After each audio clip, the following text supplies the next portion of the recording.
Welcome, I'm Glen Anderson, producer and host of this TV series, Glen's Parallax Perspectives. This series explores a wide variety of issues related to peace, social and economic justice, the environment, and nonviolent social change. We especially provide opportunities for the public to hear voices and viewpoints that are rarely heard in mainstream media.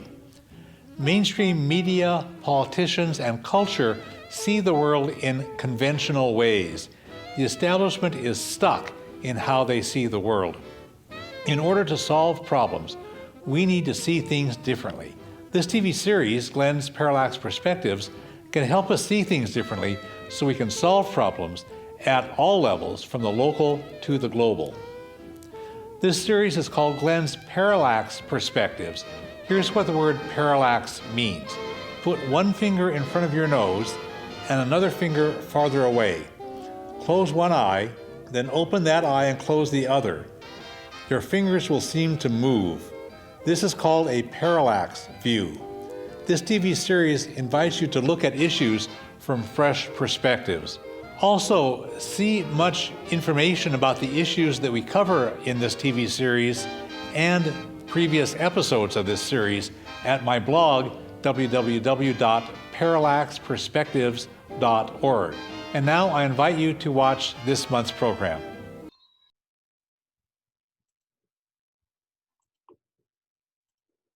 This month's interview on Glen's Parallax Perspectives will help you make progress on the issues you care about.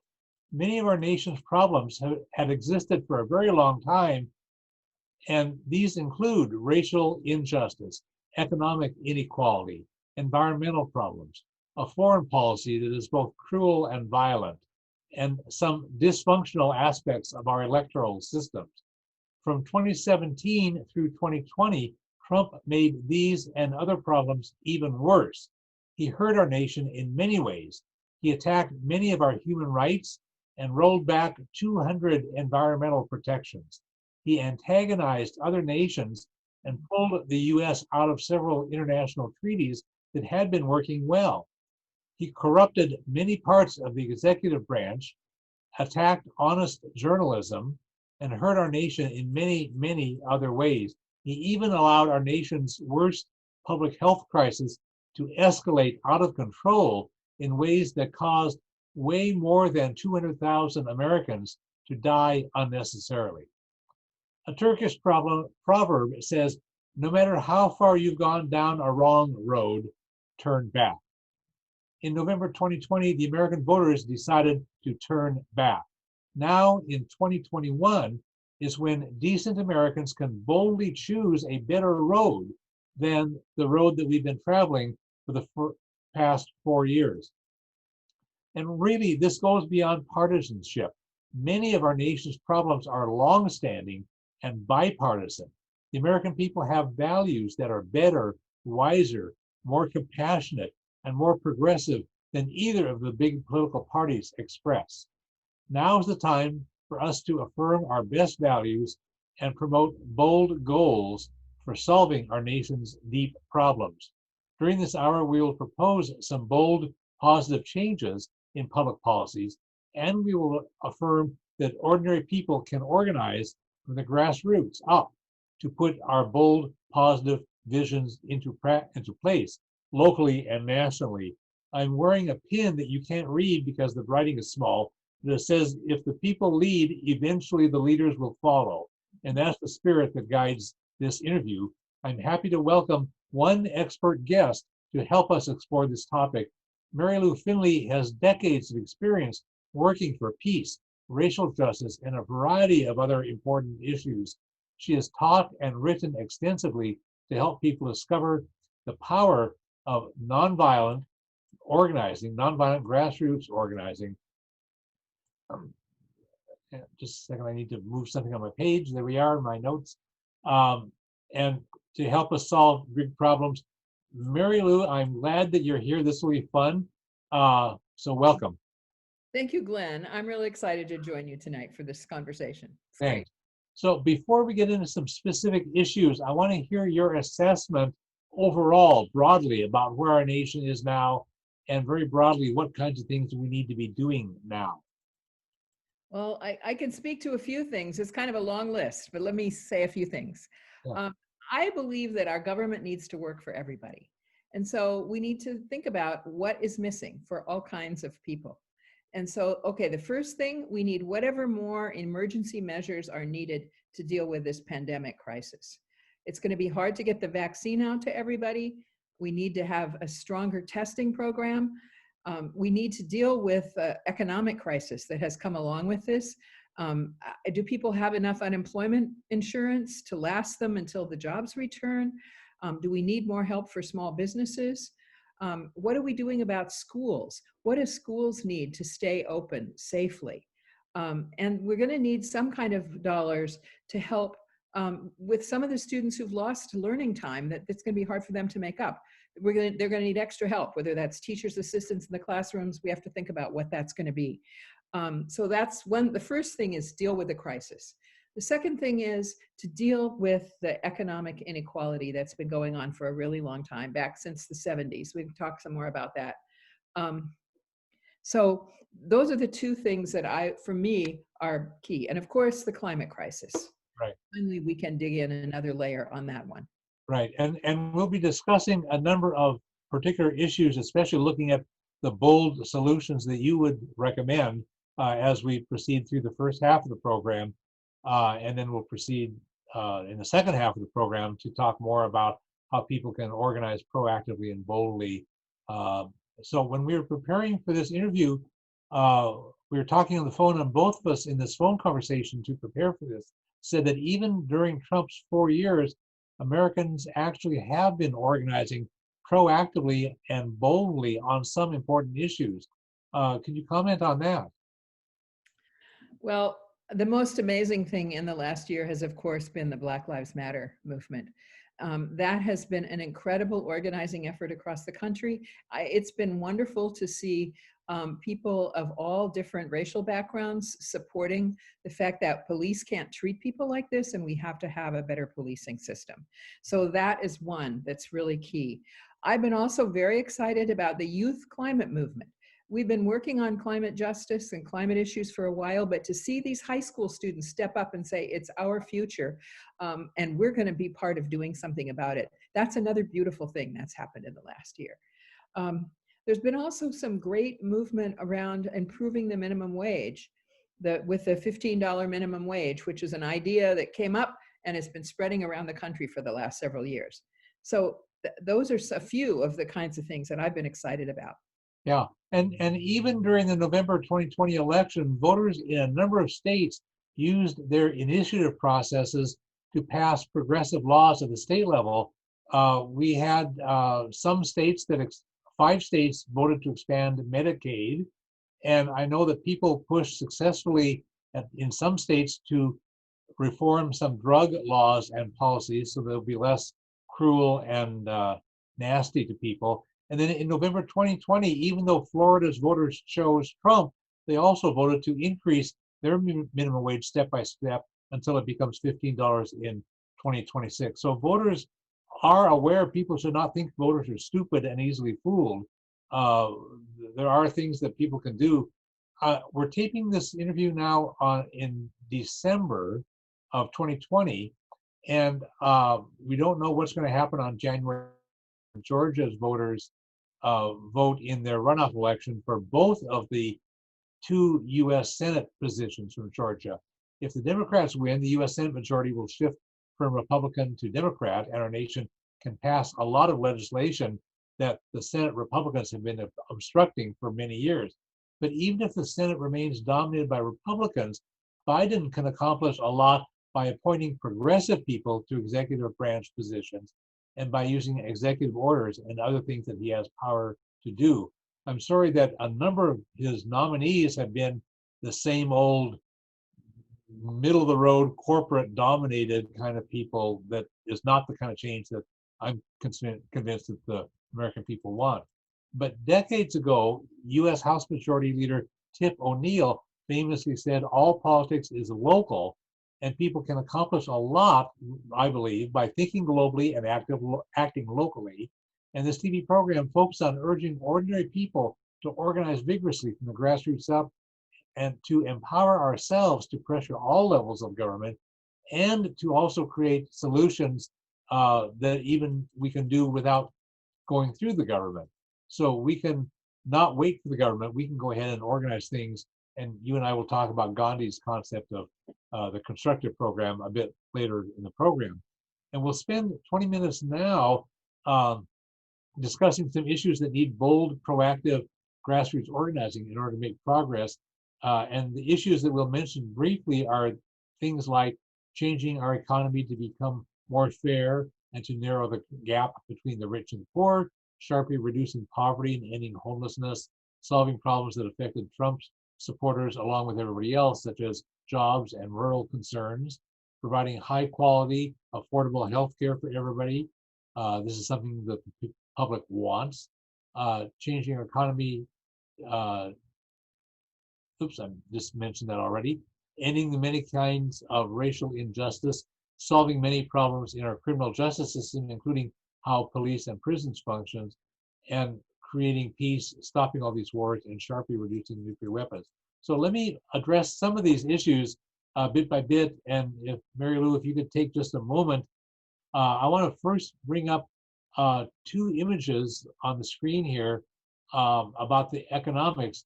This one, let's see, I need to bring this up. Takes just a bit there. Make this on the screen. Can you see that one on the screen? Yes. Showing that from 1948 to 2018, productivity increased a lot, but you'll see on the graph, the light blue line shows that hourly compensation, wages, stagnated since 1979. So I just want to put that up there, and then one more graph, and I'll invite you to comment on the economics, Mary Lou. So, let's see. Here's the other graph. The gap in wages widened significantly from 1979 to 2019. So over a 40-year period, you'll see the top blue line is the wages for the top 1/10 of 1% of the people, and they just increased phenomenally since 1979. The bottom 90% of wages, 90%. The bottom 90% pretty much were flat, and even the 90th to 99th percentile wages were relatively flat. The top 1% in the green line increased a lot, but the 10th of 1% on the very top really made out like bandits. So Mary Lou, can you tell us about the economic system that you see and what you want instead? Well, let me just comment on that first graph first, because what I want to talk about is the part you didn't talk about, which is in the first part of the graph from the 1950s, 60s, early 70s, wages were going up along with productivity. You saw those two lines kind of following each other. And then around 1980, they parted. And so what that really tells me is we had a model of operating which involved giving ordinary people raises as productivity went up. We know how to do that. We did it for decades. And then around the time that Reagan became president, there was some kind of political decision made that we're not going to do that anymore. One of the things that happened during that era was they stopped raising the minimum wage for, I believe it was 8 years. And that affects all kinds of people, because not just the people at the minimum wage, because people, if the minimum wage goes up, then the people who get a little more than the minimum wage, their wage would go up too. So it affects lots of people. So there was a clear decision made not to continue sharing the wealth with ordinary people. So, and what I like in thinking about it like that is it was a decision. It was a political decision that was made. And such decisions could be unmade. It wasn't an accident of history or an accident of fate or something. It was a decision. Yeah. So that's what we need to understand. And I used to tell my students that if you're feeling like your money doesn't go as far as it used to, and you can't hardly pay your credit card bills, said, don't think this is because something is wrong with you. Something has happened in this economy that you need to know you're a part, that you've been affected by it. And that we need to deal with it at a policy level. So that to me, that's a really important piece of this puzzle. Yeah, yeah, yeah. And what happens then is people who are economically squeezed get angry, and then somebody comes along in the election and says, um, I feel your pain, I'm going to fix this. But we had Bill Clinton say, I feel your pain, but he did not fix it. He continued the same policies that were bad. Trump said, I feel your pain, and I'm going to just destroy everything. I'm going to screw everything up. And people said, yeah, let's go with that, tear it down. And we need to understand that the status quo does not work. Hillary Clinton was the candidate for the status quo, just a little bit of minor tweaking, and people knew that was not enough. So if we want to make our country better and avoid having it get worse, we need to solve these problems. It's not a matter of just voting for somebody who promises to stir things up a lot. So we need to understand what's going on. I want to mention also the American people do want to change these extreme economic injustices. And in November 2020, voters passed 14 successful ballot initiatives at state and local levels that would reduce economic inequality. And I'll post a link to that on my blog when I post the link so people can watch this TV interview. And as I said a few minutes ago, in November 2020, even though Florida's voters chose Trump, they also voted to increase their minimum wage in Florida step by step until it becomes $15 in 2026. Let's talk for a bit about poverty and homelessness. This is where the economic injustice really grinds hard for the people on the bottom. And even while rich people keep getting richer, poor people keep getting poorer. And this was happening already, and that gap grew much wider during Trump's 4 years because of things that he did and things that the Republicans in the Senate prevented from happening, improvements that they obstructed. So a lot of people are trapped in poverty, and many people cannot even afford a place to live, and homelessness is working. Mary Lou, do you have any insights to share or bold public policy changes that you would propose? Well, first, I just want to say that this is an issue that's very close to my heart. That back in the 60s, when I was young, I worked in Chicago in Martin Luther King's project and got to know a lot of people who were very poor in the Black community in Chicago and came to care a lot about them. I also spent a summer in West Virginia working with Appalachian people in the coal mine communities. And so where people would say, you know, the conversation was, what kind of beans are you cooking today? Because that's what people ate every day. So those are huge. These questions are very serious. And also Martin Luther King began his Poor People's Campaign in 1968. And right now there is a new Poor People's Campaign picking up King's work that from 50 years ago. And what's very exciting about that, they now have 14 priorities for President-elect Biden's first 100 days. And so, for instance, COVID relief for the hardest hit communities, a federal jobs program so that everyone can have a job and we can begin to rebuild the infrastructure and do all kinds of things that our country as a whole needs. What it means to have quality health care for all, and dealing with the rights of indigenous people, and a $15 minimum wage now.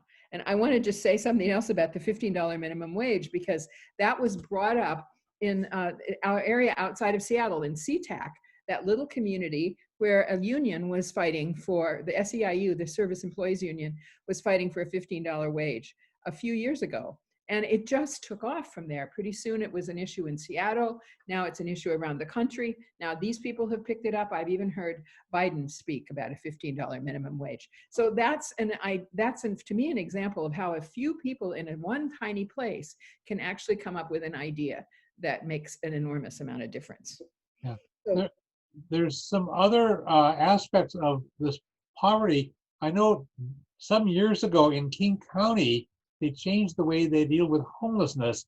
It used to be, and the practice around the country has been, well, we won't get you a place to live if you're homeless until you stop drinking or until you kick your drug habit or whatever, whatever, whatever. In King County, quite a number of years ago, they figured out the first step really needs to be letting people have a safe, clean, decent place to live, and then they'll be stable enough that they can deal with issues like substance abuse and so forth. And there have been even communities of tiny houses so that you have your own place. It might be small, the size of like somebody's room in a normal house, but it's a separate little house, and that's your space. And that helps to stabilize people a lot also. And I just encourage people to work with the organizations in their local communities. Some provide direct services, and some provide smart advocacy to solve problems. And every local community has people working on these. I want to move on to some issues that you mentioned during our phone conversation, Mary Lou, when we were preparing for the program. You said that some of the problems that exist in this country hurt many of Trump's supporters along with the rest of us. So we should not really let ourselves get divided into things that we need versus things that Trump's voters need. You mentioned, for example, people who live in rural areas. What problems do you see in rural areas? Well, one thing that really hit me that I just learned was 170 rural hospitals have closed in the last 15 years. That's an enormous number of hospitals. And having hospitals close is a life and death matter for people. If you have to go 100 miles and you're having a heart attack, it's very different than if you have to go 10 miles into town. And so what does it take to revive those rural hospitals or replace them in some kind of way? That's one huge thing. And then I've also been really interested in the family farm is really struggling, and what's all that about? One thing I just learned was, back in the 1960s, 70s, and 80s, 30 cents of our food dollar went to farmers, the actual farmers. Now it's 13 cents. It's less than half of what they used to get. And that's because agribusiness has gotten so big, and it will tell the farmer, well, we'll only pay you this much for your chickens or for your hogs or for your corn or whatever. People don't have the negotiating space that they used to have. So agribusiness has made the family farm having a lot of financial problems, has created that. And again, it's something that's happened and that it could change. There are grassroots groups in one I've learned about in Iowa, that's Iowan Citizens for Community Improvement, that's working on this. So how to help some of the family farmers get more high-tech versions of farming, more sustainable versions of farming. There are ways to work with this. Yeah. Anyway, Yeah. A couple of the things that I think are really important in rural areas. Okay, well, we need to move on. We're a bit behind on the time frame for where I expected to be, but I want to make sure we say something about healthcare. For a number of years, public opinion polls have been showing that a big majority of Americans recognize that our nation's healthcare system is in crisis. Tens of millions of people do not have any healthcare coverage, and additional tens of millions can't afford to get the care and the prescriptions they need. Polling shows that most Americans, Democrats, Independents, and Republicans alike, favor a nationwide healthcare system that would cover everybody with high quality, affordable care. But presidents of both parties have been refusing to support this for decades, and Congress keeps failing to pass the legislation that's been introduced in many years. What insights do you have about grassroots people's potential to vigorously promote what's often called Medicare for all and sometimes called universal single payer healthcare? Well, I think people really need to organize about this. And there's some movement on this already. The understanding that healthcare is a human right is something people talk about more. And that we have to have some different language for it. The whole society needs healthy people. Sick children don't learn well. If they don't learn well, that's a long-term problem in their life. And so sick workers who don't get proper treatment for their back injuries are going to be permanently Some of them in a project I did years ago ended up homeless because they hadn't been able to get treatment for the injuries that they had had. So we have to show how how important it is to the whole society. And I think people are coming to that. I think it's happening. We Yeah, have to do something that works for everybody. yeah. I've produced over the years a number of TV interviews about universal single payer healthcare, and those are on my blog, on the TV programs part of my blog, and also at the healthcare part of my blog. And I'll mention that at the end of the program so people can see those. Um, but this is something that has the chance to pull together people from across the political spectrum, because all kinds of people, regardless of what kind of state you live in, have a shortage of decent health care, and we can pull together a broad base of people to do this. I think that's right. And I'm not sure Medicare for all is exactly the right words for this, that Yeah, it will appeal to everybody, but something surely. yeah, yeah, yeah. Medicare is not as strong as it should be. A lot of people have to buy supplemental programs. So I like universal single payer healthcare where there's one governmental system. You choose your own doctor, but the government pays the bills, and it eliminates the insurance companies that rip off a lot of money and basically fight against us and bog down everybody with uh, obstructionist behavior. I want And to ask you about racial justice and Black Lives Matter. You mentioned this early as something you saw as a really important movement. For a lot of years, including during Trump's 4 years, more and more Americans have become deeply concerned and boldly active to work for racial justice. And this seems to be increasing across all races. It's not just African Americans affirming that Black Lives Matter, but some of us white folks hold signs on street corners that say Black Lives Matter. And white folks and other folks have been taking down statues of Confederate war leaders and renaming K through 12 schools that were named for prominent Americans that owned slaves. So this really is a broadening movement. And what potential do you see from 2021 onward for current opportunities and near-term opportunities for various kinds of things, bold and creative actions for racial justice? well, I mean, I was very excited about the Black Lives Matter movement. And one thing, I mean, I think it's actually made an enormous amount of headway. A lot of cities are trying to figure out how to revamp their police departments.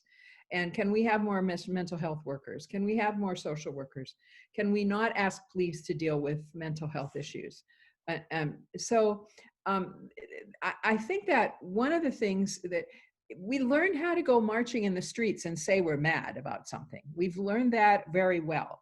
But this whole process of sticking with it as the different government bodies try to decide what to do and being a force during that part of the process as we actually try to implement new policies. The movement hasn't always been great at that level. Right, And right. that, yeah, Yeah, and that's where we are right now with this. So we need to get our mind around not just another march, but how do we keep pressuring for these changes as they move through the city councils, through the police board, wherever else that's happening. Some right. legislatures have been doing things about this. That's good too. Yeah.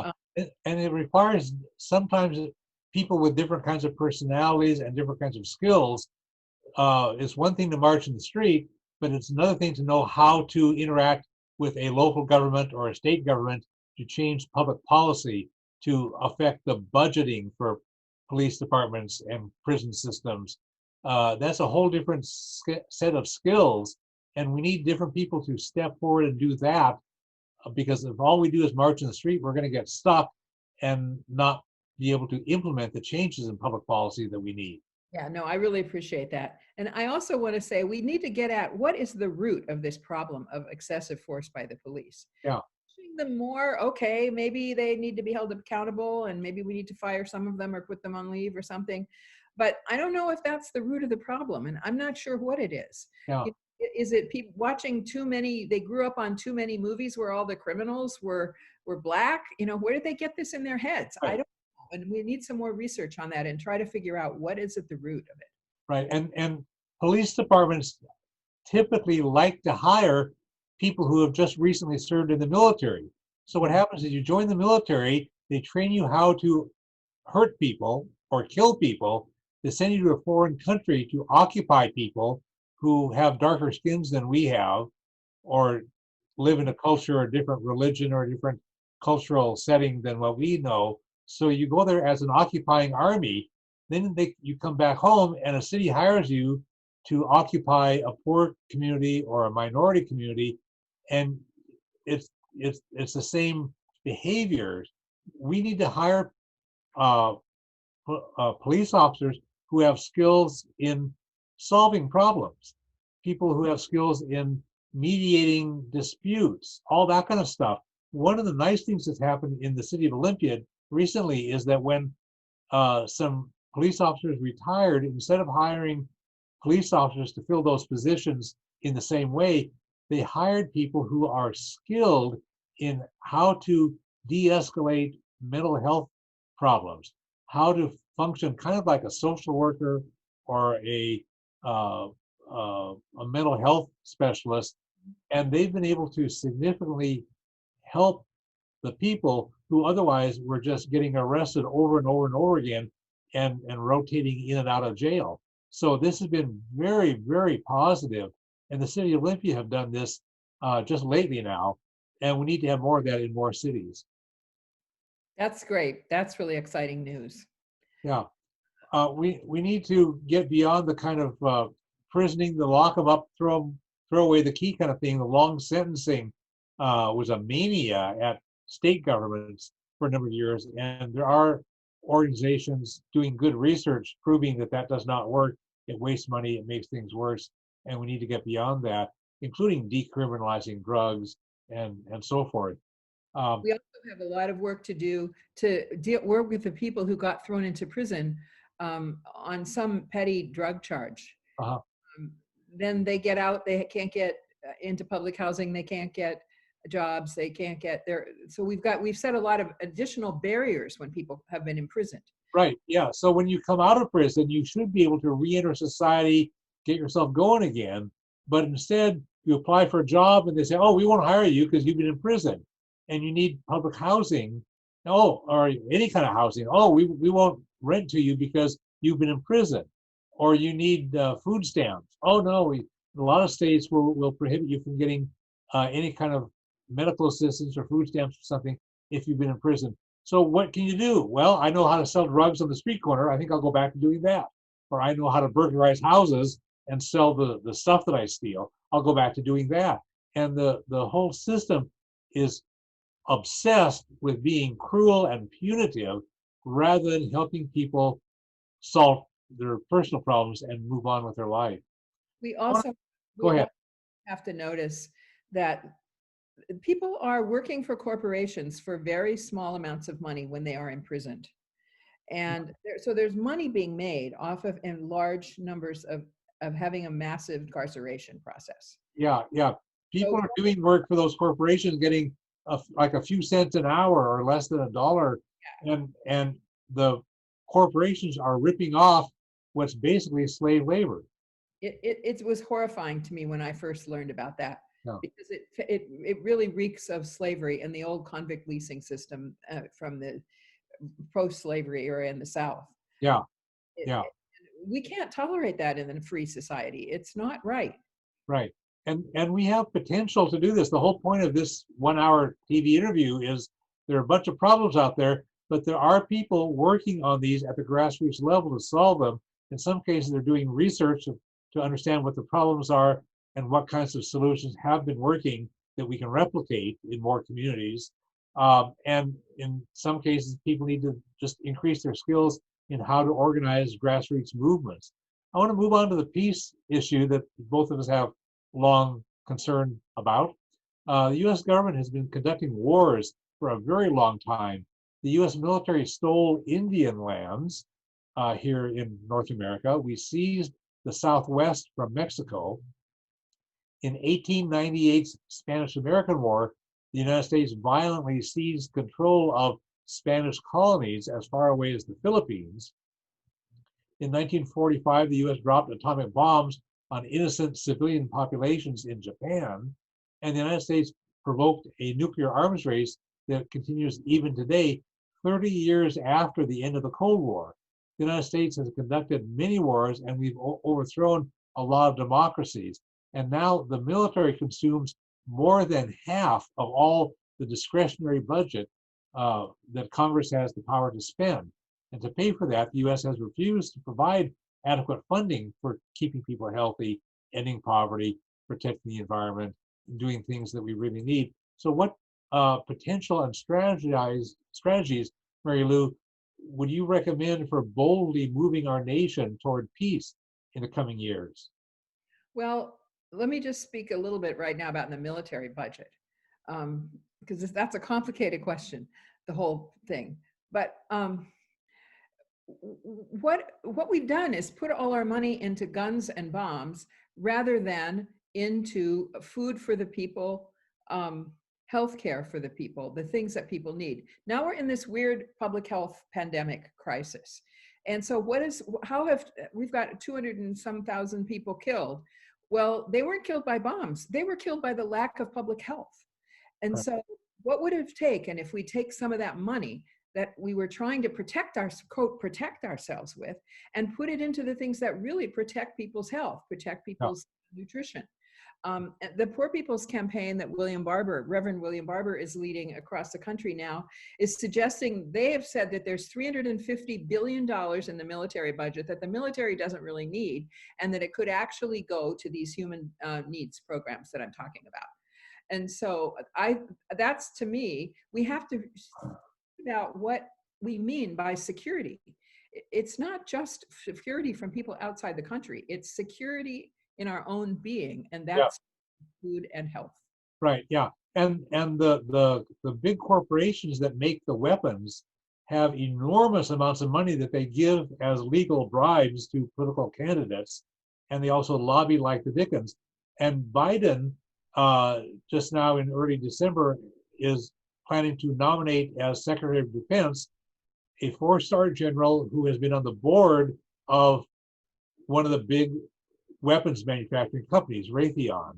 So it's the military industrial complex just recycling itself through the revolving door.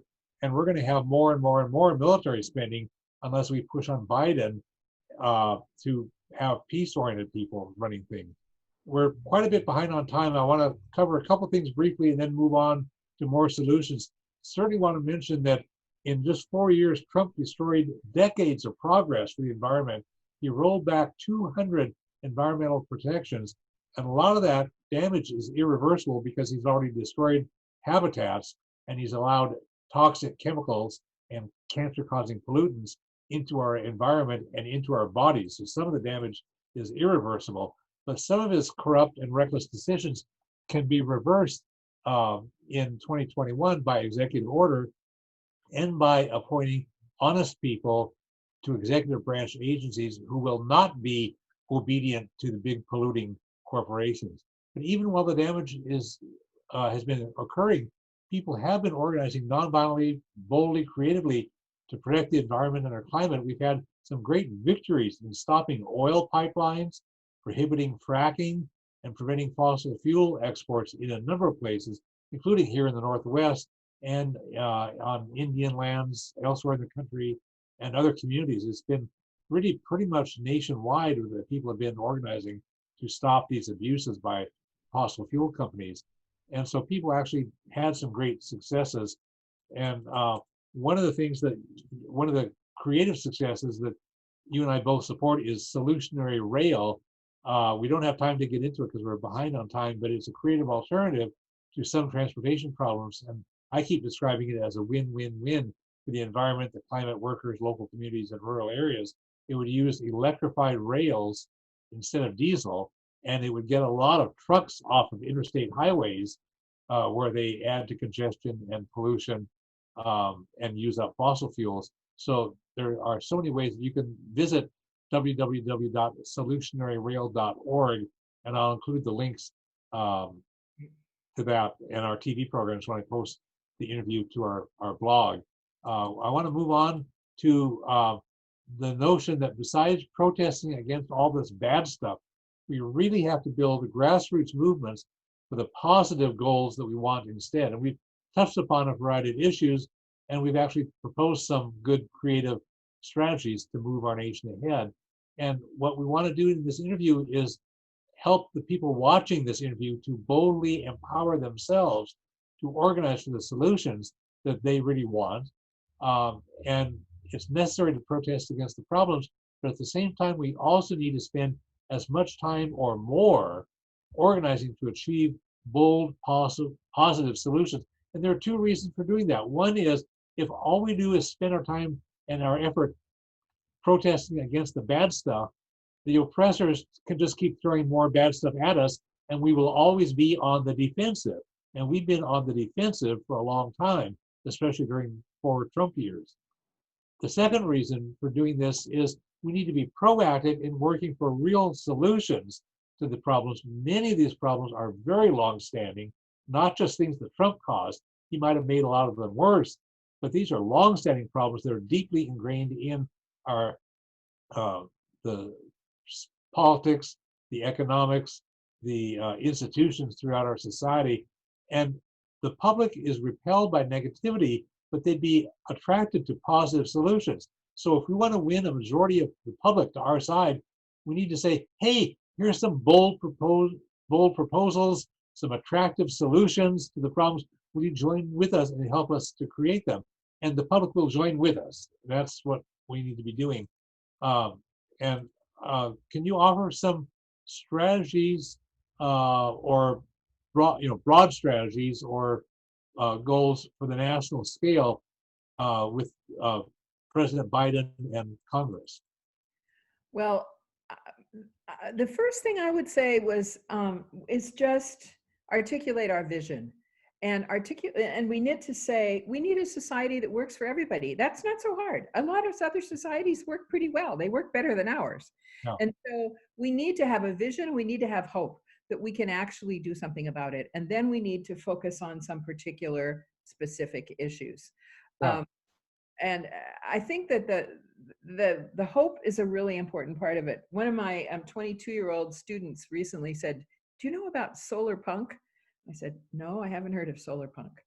And she said, "Well, it's a group of young people who are trying to figure out they're building community gardens. They're beginning to generate what we want society to look like." And I was thrilled to hear that this new generation is coming up with some of those kinds of things. And, that happened in the 60s when people developed free health clinics. The Black Panthers developed free health clinics. So there are we need to begin with those kinds of solutions, both at a national level and at a local level. Yeah, a lot of these things can be done at the local level, like that local food production that you mentioned. That people can do that locally. You don't have to wait for Congress to pass legislation for you to do this. I know in Detroit, people have reclaimed a lot of vacant lots and turned them into community gardens throughout the most dilapidated parts of Detroit, where neighborhoods have just deteriorated badly, and now people are growing food for the people of Detroit, and it's local. That's very exciting. Yes, I've heard about this from Detroit. That's very important work that's happening. Yeah. And So we just need to push at a national level, organize whatever it's, whether it's for healthcare, whether it's for improved nutrition. And so the food stamp, we used to call the food stamp program, can serve the people who really need it. We need to be organized. Yeah. And I offer workshops, free online workshops about how to organize grassroots movement. And again, I'm wearing a button that says that the people lead, eventually the leaders will follow. So it really is up to us.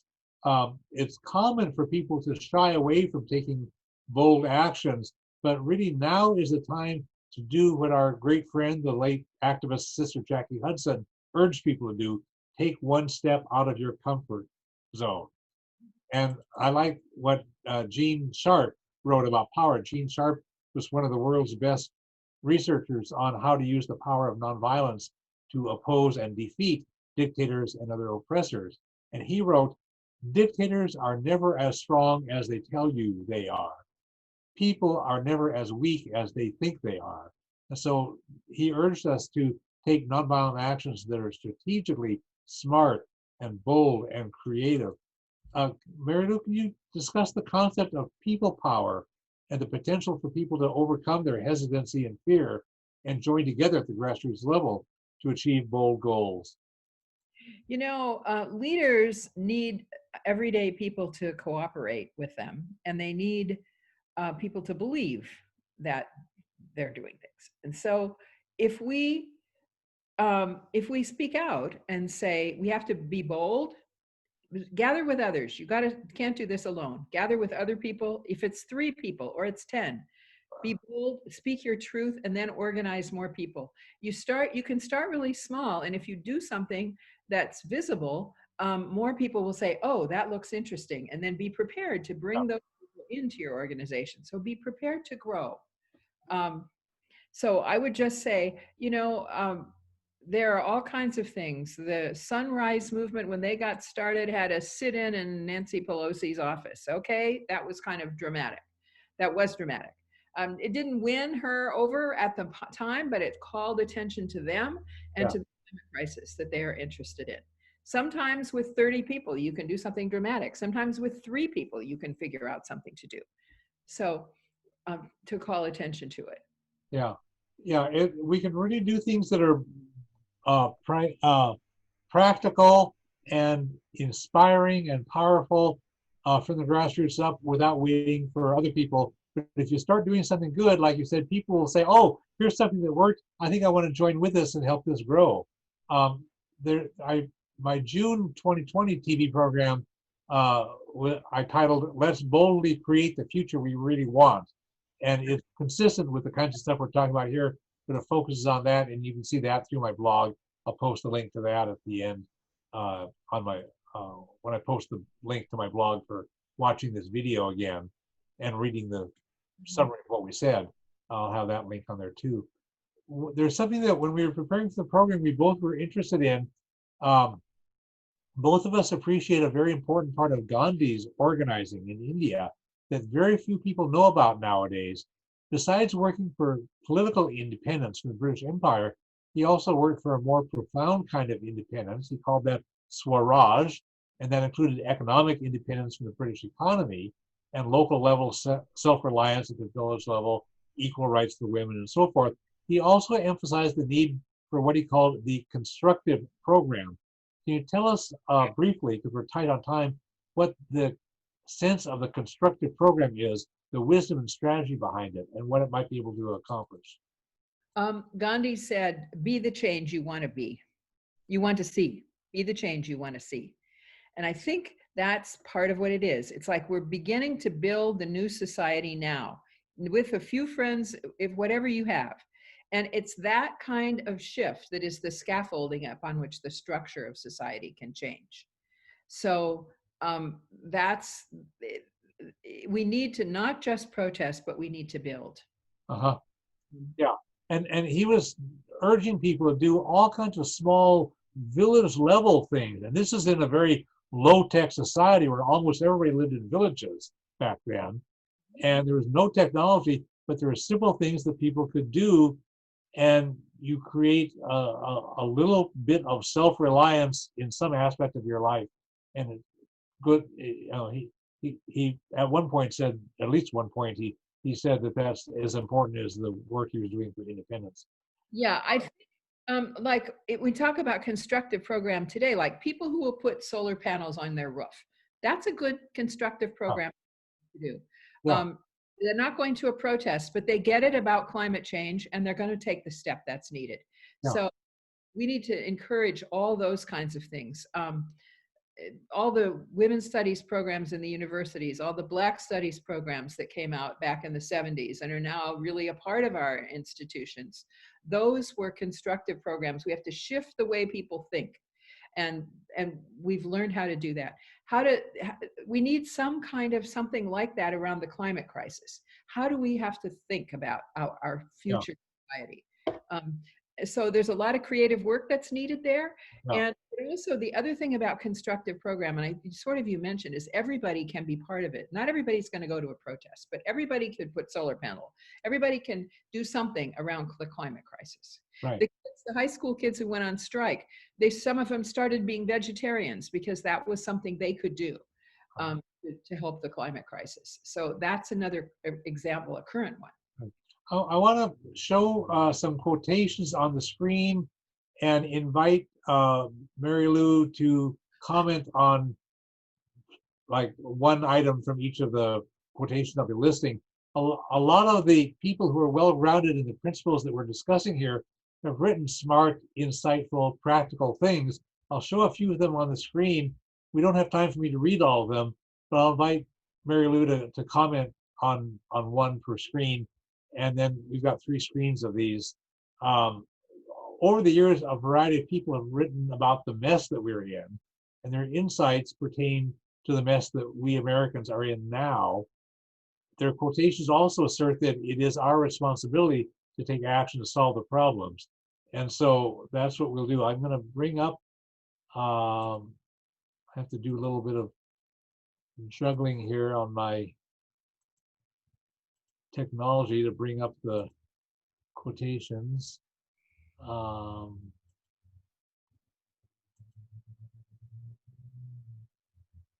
see.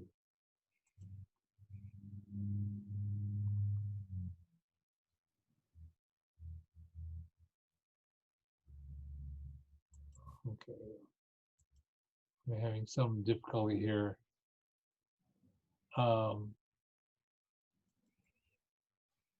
Let's see, the first set of quotations is not on the screen yet. Not yet.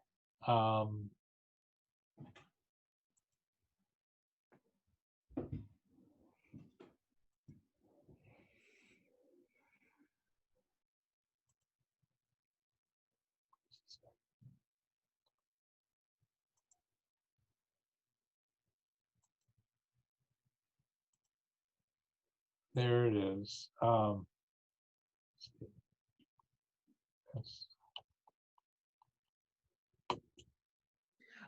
okay, good.